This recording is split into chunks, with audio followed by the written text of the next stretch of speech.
ভোর সকাল, পর্দা ভেদ করে বড় থাই জানলা দিয়ে রোদ এসে পুরো শরীরকে জড়িয়ে ধরেছে যেন। উবু হয়ে শুয়ে আছে রাবিব। একা নিজস্ব একটি রুম নিয়েছে সেখানে এসে। কারোর সাথে ঘুমানো ভীষণ অপছন্দের তার। দরজায় ঠকঠক আওয়াজে ভুরু কুঁচকে আসে রাবিবের। অনবরত শব্দ হওয়ায় বিরক্তি নিয়ে উঠে বসে।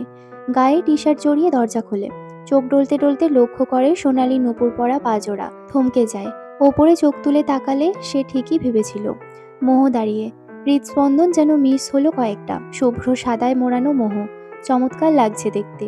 বয়সের সাথে পরিপূর্ণতা এসেছে দেখলেই বোঝা যায়। আসতে বলবে না? গলা ছাড়ে রাবিব। মোহকে দেখে এক প্রকার ভেতরে জড়তা কাজ করছিল। দরজা ছেড়ে সরে দাঁড়ায় সে। রাবিবকে একবার চোখ দিয়ে লক্ষ্য করে রুমে ঢোকে সে। অগোছালো রুম দেখে ভুরু কুঁচকে আসে তার। গলার ওড়না ছাড়িয়ে কোমরে পেঁচিয়ে নেয়। ব্ল্যাঙ্কেট হাতে নিয়ে রাবিবের উদ্দেশ্যে বলে ওঠে, ফ্রেশ হয়ে আসো। ব্যস্ত হয়ে পড়ে রুম গোছাতে। এদিকে রাবিব মোহর কাণ্ড কারখানার বোঝার চেষ্টা করছে। তোয়ালে নিয়ে চলে যায় ওয়াশরুমে। তার যাওয়ার পরেই ধূপ করে বসে পড়ে মোহ।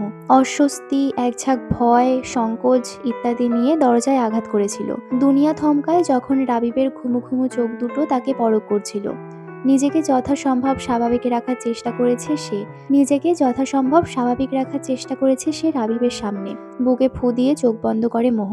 অতঃপর সুন্দর করে রুমটাকে পরিপাটি করে তোলে। ততক্ষণে রাবিব বের হয়ে এসেছে। এসে মোহকে রুমে দেখে না। ভুরু কুঁচকে আসে তার। কোথায় গেল? ভাবতে ভাবতে চোখ যায় ব্যালকনির দিকে। সাদা পর্দাগুলো বাদেও কিছু একটা ঝুলছে। বুঝলো ওটা মোহর ওড়না। সেও তাই পা বাড়ায় ব্যালকনির দিকে। মোহ বসে আছে ব্যালকনির চেয়ারে। টেবিলে 2 কাপ কফি থেকে উষ্ণ ধোঁয়া উঠে বাতাসের সাথে মিলিয়ে যাচ্ছে। মোহ একবার চোখ তুলে দেখলো। কফিতে চুমুক দিয়ে সামনের দিকে তাকিয়ে বলে, চুলগুলো ঠিকভাবে মুছে নাও, পানি পড়ছে। রাবিক ঠোঁট বেঁকিয়ে আলতো হাসে। এত বছর পরেও মেয়েটার মাঝে পরিবর্তন আসেনি। কথা বলার সময় মোহর কণ্ঠে কাঁপুনি সে ভালোভাবেই উপলব্ধি করতে পারে। ব্যস্ত হাতে চুল মুছতে মুছতে বসে পড়ল। হঠাৎ আমার রুমে? ভাবলেশহীন কণ্ঠে রবিব বলে ওঠে। মোহর মন ব্যথিত হয়। তবুও সে মুখে প্রকাশ করল না। আজ সে একদম তৈরি হয়ে এসেছে। সে ভেঙে পড়বে না মানুষটির সামনে। মোহ হয়তো ভুল করেছে। সে তো অন্তত শুধরে দিতে পারত, কিন্তু তা করেনি।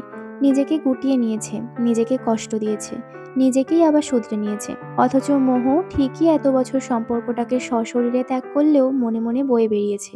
বয়ে বেড়ানোর দায়টা কি শুধুই তার থাকার কথা ছিল? ভাবতে ভাবতেই গলা ধরে আসে। গলার কাছে কান্নাটা এসে ভিড় করে। হাত কাঁপে তার। এখনই আবার না রাবিবের সামনে ভেঙে পড়ে।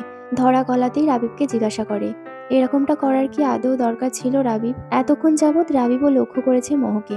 মোহর এমন প্রশ্নে মাথা উঁচু করে ঠোঁট কামড়ে হাসল। মোহ নিজেকে তার সামনে কতটুকু শক্ত রাখতে পারে তাই সে একবার পরখ করতে চাইল।